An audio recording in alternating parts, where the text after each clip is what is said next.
Родителите на деца со посебни потреби, членови на невладината Сплутени срца, денес на градскиот плоштад го искажаа својот револт, откако нивното барање изградба на центар за рехабилитација не се најде во општинскиот буџет за 2018 година.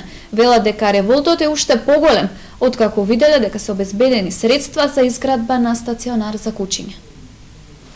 Родителите на деца со посебни потреби гневни на локалната општинска власт. Барањето за изградба на рехабилитационен центар на невладината Сплотени срца не влезе во општинскиот буџет за 2018 година.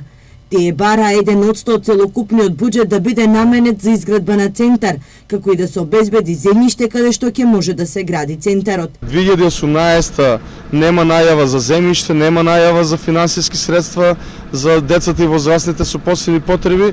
Значи 2018 година ние ќе испуштиме европски фондови и европски пари. И додека се нема пари за изградба на рехабилитационен центар за деца со посебни потреби, информацијата дека во буџетот се обезбедени средства за изградба на стационар за кучиња ја прелеа горчливата чаша, реагираат родителите. Обеќаа, понудува, ја добија власта, ја добија поддршката од нас и не заборавија, но не ги заборавија златните кучиња кои ги обожаваат. Дали вреде едно куче повеќе од еден човечки живот? Дојдеа на власт за проблем. Ево, одам со него, шетам, што да правам, дома не седе. Наместо да работам, јас морам да седам во клупа со моето дете и да го придржувам на часот. А додека за тоа време малиот беше доенче, по цела ног не спиев и требаше со поголемото дете да се борам во клупа. Во писмено соопштение се обратија и од Штипската локална самоуправа. Во него се вели: во буџетот на општина Штип за 2018 година има повеќе ставки кои што вклучуваат финансиски средства за обезбедување помош за граѓаните.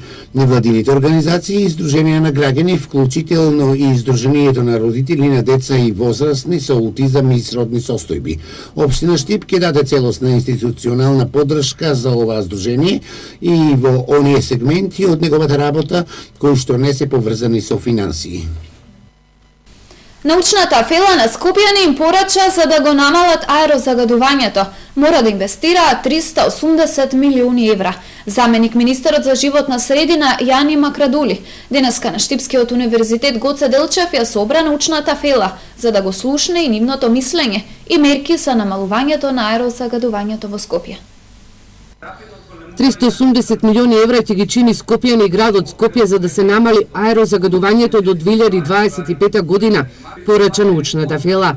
Александар Дединец од Ману вели дека направени се истражувања, а тие на градот Скопје и на граѓаните им предлагаат 3 мерки. Едната мерка е ефикасни домови, односно изолација на домовите, втората е обнова на уредите кои се користат за грејење и третата мерка е приклучување кон топлификацијскиот систем, односно поголемо искористување на топлификацијскиот систем. И тоа според некои наши пресметки излега околу 380 милиони евра или отприлика, значи во овој период 2017-2025 година или по 50 денари дневно секој семејство во Скопје треба да одвојува за да се реализираат овие мерки. Со овие мерки аерозагадувањето ќе се намали за 50% до 2025 година, но доколку сите инвестираат и ги променат своите навики. Најнеквалитетен воздух дефинитивно дишат жителите на Гази Баба, а потоа следуваат Цара, кисела вода и Бутел. Последиците од загадувањето, неодењето на работа, училиште, градинка, здравствените последици врз граѓаните ја чинат државата 325 милиони евра на годишно ниво. Макрадули забележа дека било која инвестиција по 325 милиони евра ќе значи дека е исплатлива. И затоа се ориентираме во насока на неколку полења, значи гасификацијата како еден од методите или техниките за да стигнеме до решение, енергетската ефикасност не само на училиштата, туку и на бизнес заедницата, за зеленувањето и промовирањето на велосипедскиот сообраќај како алтернатива. Така да сите мерки стимул она што одлуката да се пристапи кон набавка на електрични автобуси. Анализите покажале дека граѓаните на Скопје кои се греат на дрва во текот на една зимска сезона во своите печки горат по една шума на водно, а Макрадули забележа дека фрапантен е податокот дека има граѓани кои се уште се греат на јаглен стари лакирани паркети или пластични шишиња во кои има прегорено масло. Апелира да се искористат субвенциите за купување на печки на пелети на цела територија во земјава, а веќе во Скопје имаат и одредено неколку објекти и улици каде што ќе ги применат мерките. Денешнава дебата се организираше на Штипскиот универзитет Гоце Делчев, каде што, како што рече Макрадули, научната фела има услови, а исто така и најмногу податоци за истражување во делот на аерозагадувањето. Почнуваме со истражување, веќе имаме резултати, дел и позитивни, многу позитивни, посебно ако дома користите соодветни, да кажем, средства за подобрување, кондиционирање на квалитетот на воздухот и може да се обезбедат дури услови на високо загадување, може да се обезбедат пониски нивоа на изложеност. Во оваа прилика сакам да кажам дека нашите знаења и нашите сознанија кои се однесуваат на проблемите поврзани со животната средина се достапни, се јавни и секој ќе бидат дадени за интерес на подобро здравје, подобро живење на граѓаните и во секој случај за тоа универзитетот нема да бара никаква материјална надокнада од никого. Универзитетските професори алармираат дека многу е вознемирувачки и страшен податокот на Светската здравствена организација. Оти на годишно ниво од загадување умираат околу 1300 граѓани. Токму и загадувањето е четвртиот убиец на луѓето.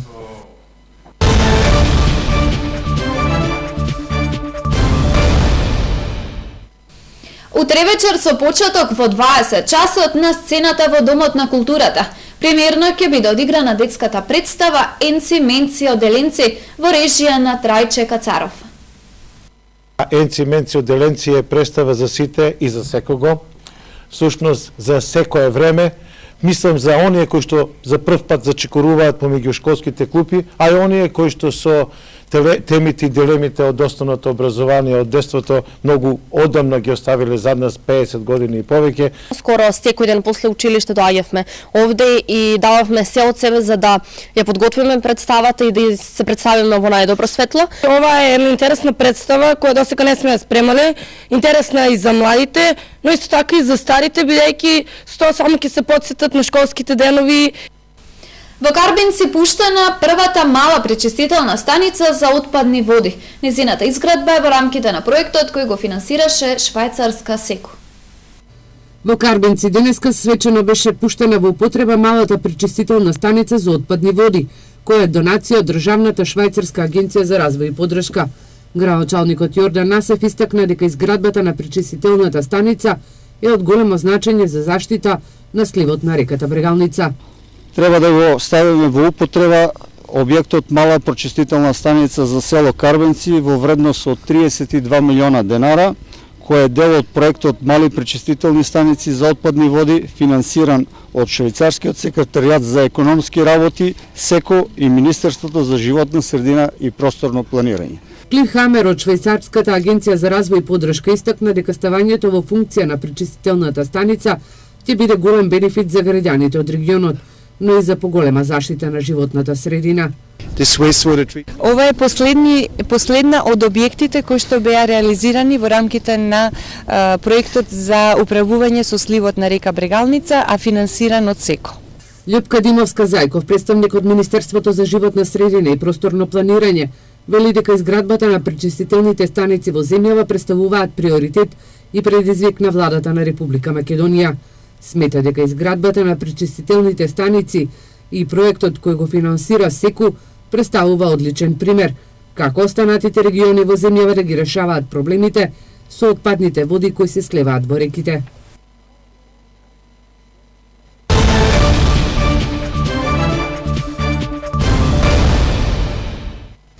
Сдруженијето на пензионери за Штип и Карбинци во сабота ќе реализира предновогодишна средба со пензионерските здруженија во ресторанот Ваго. Благодарници за успеси на годината што изминува ќе добијат шахистите и пензионерската пејачка група Ленка Пингова. Штипските пензионери со богата агенда на активности по повод новогодишните празници за среќна 2018 година. Во сабота во ресторанот Ваго пензионерите ќе имаат средба со новогодишна програма, а исто така доделување на благодарници на успешните шахисти и на пејачката група од пензионерското друштво Ленка Пингова. Прво дружење што ќе биде на ниво на Сдруженијата на пензионери од регионот и од поширокиот обим на Сојузот на Сдружение на пензионери, што значи укупно од страна ќе имаме едно 16 здруженија од Републиката. Тоа ќе се одржи во ресторантот Ваго на 23 со почеток во 10 часот. На таа пригода ќе се доделат благодарници и тоа на освоени први места во шах и то и на нашата пеачка група која освои, како што знаете, прво место и на меѓународниот фестивал во Лјубљана. На таа пригода ќе бидат присутни градоначалникот на Штип, градоначалникот на Карвинци, исто така и подпредседателот од Сојузот на Сдружение на пензионери од Република Македонија. Исто така, пензионерите ќе ги израдуваат и најмладите за децата од градинката Вера циревилитрена пакетчиња, но исто така пакетчиња и за децата со посебни потреби. На 26-12 гости во Централниот клуб на Уздружението ќе бидат присутни дечињата од градинката Вера Циревири, каде исто така, како што гледате, ќе се врачи пакетчиња, а тие ќе ги удостојат нашите дедовци и баби со една пригодна програма. После тоа, Дедо Мраз на дечињата ќе ги подели по едно пакетче.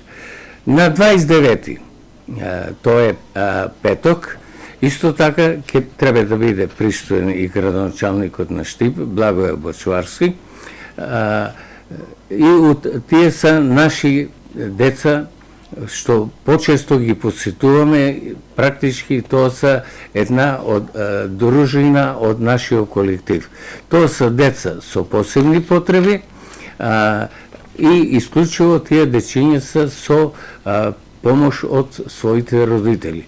Тоа се околу 20 дечиња. Исто така, Дедо Мраз ќе ги подари по едно пакетче за нова година, така да и го достоиме и увеличиме чествувањето на новогодишните и божитните празници. Децата од градинката Вера Циревилитрена пакетчињата ќе ги добијат во просториите на Сдруженијето на пензионери, а децата со посебни потреби Дедо Мраз ќе ги израдува во просториите на пензионери инвалиди. Советот на Народната банка денес ја одржа својата 15-та седница, на која беше разгледан извештајот за ризиците во банкарскиот систем во третиот квартал од 2017 година, при што беше констатирано дека и во третото тромесечие од годинава се одржа стабилноста и отпорноста на банкарскиот систем, што се темели пред се на неговата задоволителна ликвидносна позиција и стабилна и висока солвентност, иако се уште се слаби остварувањата кај основните банкарски активности, кредитната и депозитната активност. Во третиот квартал од оваа година во услови на постепено стабилизирање на очекувањата на домашните економски субјекти, купните активности на македонскиот банкарски систем продолжија да раснат, односно бележат квартален раст од 0,2%, но забавено во однос на претходниот квартал и во однос на истиот период од минатата година. По минималниот раст на депозитната активност кај банките во вториот квартал од 2017 година, растот на депозитите од нефинансиски субјекти во третото тромесечие од годината забрза, но зголемувањето се уште скромно изнесува 0,4%. Растот на депозитите произлегува од депозитите на домаќинствата при натамошно намалување на корпоративните депозити. Склоноста за штедење во домашна валута, која што беше намалена како последица на домашната политичка криза во 2016 година, бавно се враќа, што се согледува преку скромниот раст на денкарските депозити од домаќинствата од 0,2%. Генерално скромниот раст на активностите на банките ја потврдува важноста на депозитите за нивното финансирање, чиј потенцијален раст многу зависи од случувањата и настапот на банките на депозитниот пазар и одржувањето на довербата кај домашните депоненти.